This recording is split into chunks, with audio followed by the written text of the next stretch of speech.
வில்லம்பு செய்திகள். திருவள்ளூர் நகரில் நேதாஜி சாலையில் மிக பிரம்மாண்டமான முறையில் டிஎன்ஆர் சீனிவாசன் விஜயா அவர்களின் SM தனியார் மருத்துவமனையை திருவள்ளூர் சட்டமன்ற உறுப்பினர் திறந்து வைத்தார்.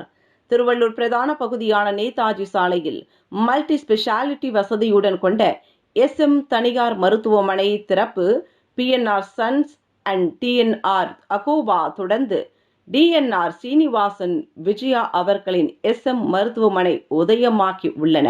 மருத்துவமனையை திருவள்ளூர் சட்டமன்ற உறுப்பினர் VG ராஜேந்திரன் மருத்துவமனை திறந்து வைத்து குத்துவிளக்கேற்றினார். அதனைத் தொடர்ந்து திருவள்ளூர் நகரமன்ற தலைவர் உதயமலர் பொன்பாண்டியன், துணைத் தலைவர் ரவிச்சந்திரன், மாவட்ட காவல்துறை கண்காணிப்பாளர் அழகேசன், பூண்டி ஊராட்சி மன்ற தலைவர் சித்ரா ரமேஷ், திருவள்ளூர் நகரமன்ற உறுப்பினர்கள் மற்றும் TNR குடும்பத்தினர் பங்கு பெற்றனர்.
உடனுக்குடன் செய்திகளை தெரிந்து கொள்ள வில்லம்பு சேனலை சப்ஸ்கிரைப் செய்யவும்.